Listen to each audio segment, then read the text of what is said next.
Oke, assalamualaikum warahmatullahi wabarakatuh. Bagaimana keadaanmu, masih stabil? Salam stabil untuk kamu dan orang-orang yang kamu sayangi. Semoga kamu masih terus diberikan kestabilan kehidupan dalam hal kesehatan, ekonomi, dan psikologi supaya gak gampang marah-marah. Dan kamu masih terus bisa diberi kesempatan untuk bisa berpikir, bertindak, dan berperilaku stabil di tengah kondisi yang semakin gak stabil ini. Nah, kali ini kita akan kembali membahas istilah-istilah berdasarkan Kamus Besar Bahasa Indonesia. Tapi kali ini kita akan membahas berdasarkan bidang ilmu psikologi. Nah, ini adalah istilah-istilah dalam Kamus Besar Bahasa Indonesia dalam bidang ilmu psikologi. Kira-kira ini udah bagian ke-8. Bagian ke-8 udah rame juga, ada banyak juga ya. Ya udah. Ini dia istilah-istilah dalam bahasa Indonesia dalam bidang ilmu psikologi di Kamus Besar Bahasa Indonesia. Ayo kita sama-sama belajar. Kita boleh bangga dengan menggunakan bahasa asing. Tapi jangan sampai bangga kita terhadap bahasa asing lebih tinggi dari bangga kita dengan menggunakan bahasa Indonesia. Ayo sama-sama kita menjadikan bahasa Indonesia menjadi raja di tanah airnya sendiri.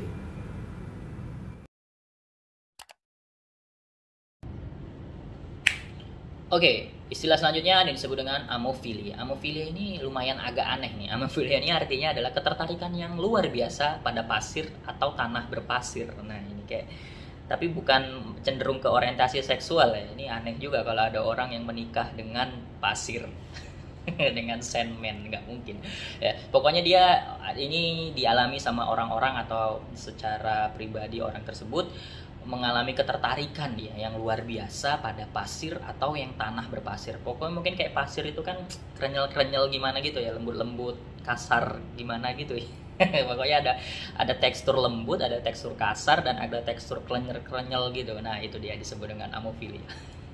Sekali lagi, amofilia dalam bidang ilmu psikologi di Kamus Besar Bahasa Indonesia artinya adalah ketertarikan yang luar biasa pada pasir atau tanah berpasir. Semoga menjadi tambahan wawasan yang baik untuk kamu.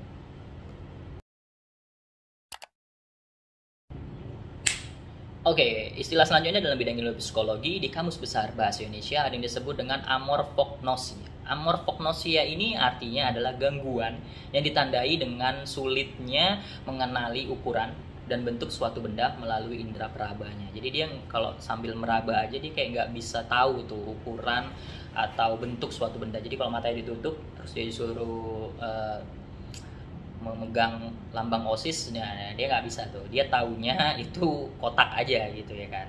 Nah dia nggak ngerti ukuran dan bentuk suatu benda hanya dari melalui indera perabanya saja. Nah itu semacam gangguan yang dialami oleh beberapa orang yang ada di dunia ini gitu. Nah itu disebut dengan amorfognosia. Sekali lagi, ada istilah amorfognosia dalam bidang ilmu psikologi di Kamus Besar Bahasa Indonesia yang artinya adalah gangguan yang ditandai dengan sulitnya mengenali ukuran dan bentuk suatu benda melalui indera perabanya. Gitu. Semoga menambah wawasan untuk kamu.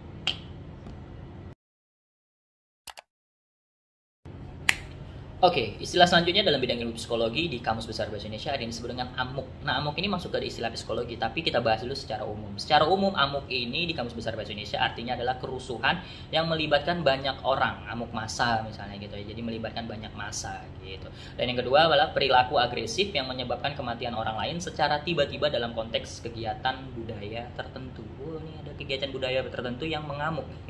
Ya ini budaya Indonesia ini suka ngamuk-ngamuk ya, nggak apa, suka nodongkan senjata ya kan, pamer-pamer kekuasaan. Nah itu Indonesia kali tuh. Nah itu amuk lah ya. Nah tapi dalam bidang ilmu psikologi, amuk ini artinya adalah kondisi tidak terkontrol, kerusuhan dengan kekerasan. Jadi semacam kondisi di mana situasinya atau kondisi tersebut tidak dapat lagi dikendalikan yang menyebabkan kerusuhan dan dengan kekerasan. Nah itu disebut dengan amuk dalam bidang ilmu psikologinya. Sekali lagi, amuk dalam bidang ilmu psikologi artinya adalah kondisi tidak terkontrol atau tidak terkendali yang menyebabkan kerusuhan dengan kekerasan. Itu dia disebut dengan amuk. Semoga menambah wawasan untuk kamu.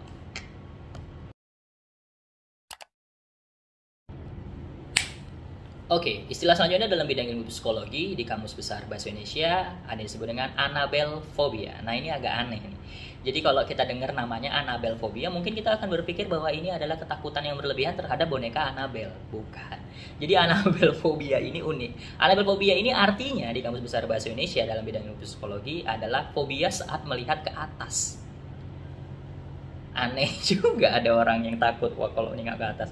Ya mungkin waktu kecil atau waktu masa lalunya dia punya trauma terhadap waktu dia ke atas, mungkin dia melihat hantu atau kejatuhan pesawat. Kita nggak pernah tahu masa lalu orang, ya kita hargai aja kalau ada orang yang memang mengalami ketakutan berlebihan saat melihat ke atas. Nah, tapi istilahnya dalam Kamus Besar Bahasa Indonesia dalam bidang ilmu psikologi itu disebut dengan Annabelle phobia. Jadi jangan salah lagi ya, jangan kalian pikir ini takut sama boneka Annabelle. Sekali lagi, Annabelle phobia dalam bidang ilmu psikologi di Kamus Besar Bahasa Indonesia artinya adalah fobia saat melihat ke atas. Semoga menambah wawasan untuk kamu.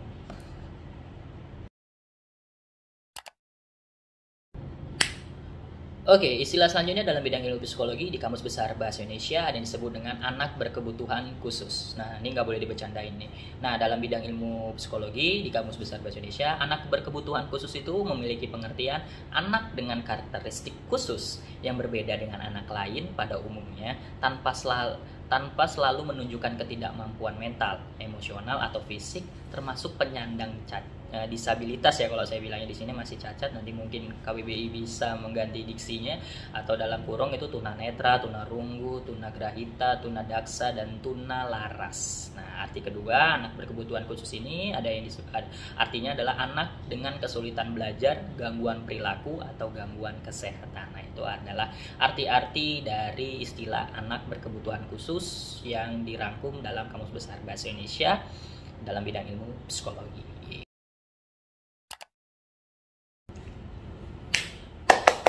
Oke, itu tadi udah udah beberapa istilah-istilah dari bidang ilmu psikologi yang ada di Kamus Besar Bahasa Indonesia udah kita bahas, sudah dari bagian pertama sampai bagian ke-8 ini. Bagian ke-8 yang ini, semoga apa yang saya sampaikan, apa yang saya bacakan sama-sama menambah wawasan kita, sama-sama menambah pengetahuan baru buat kita, dan sama-sama membuat kita lebih peduli terhadap kesehatan mental, terutama psikologi ya, karena kan ini dari ilmu psikologi. Dan sama-sama kita menghargai mereka-mereka yang memiliki perbedaan dengan kita dalam ya fisik, mental, atau segala macamnya gitu ya, karena pada dasarnya kita semua sama, satu di mata Tuhan, dan tidak ada yang membeda-bedakan, hanya amal dan ibadah yang berbeda nantinya. Oke, itu kurang lebih, dan kita harus saling menghargai sesama umat manusia, pokoknya tanpa terkecuali, itulah pokoknya intinya. Itu aja dari saya, terima kasih yang sudah menonton, yang sudah menyaksikan video ini, konten-konten saya. Terima kasih, sangat-sangat berterima kasih sayanya. Dan akhir kata dari saya, salam stabil untuk semua. Sekali lagi, semoga kamu masih terus diberikan kestabilan kehidupan dalam hal kesehatan ya. Itu penting, apalagi di saat-saat sekarang di mana kesehatan sangat mahal dan sangat penting karena ya di tengah kondisi pandemi ini. Yang kedua itu dalam kestabilan ekonomi, apalagi tengah pandemi gini banyak yang mengalami kemunduran ekonomi, nggak apa-apa, itu rezeki udah ada yang ngatur, nggak akan pernah ketukar. Dan ketiga, yaitu tadi kestabilan psikologi supaya nggak gampang marah-marah kita ya kan. Jadi sehat secara psikologis, sehat secara mental, dan sehat secara finansial. Dan semoga kita semua, dan terutama kamu, masih terus diberikan kesempatan untuk bisa berpikir, bertindak, dan berperilaku stabil di tengah-tengah kondisi yang semakin gak stabil ini. Saya kata, assalamualaikum warahmatullahi wabarakatuh. Salam stabil.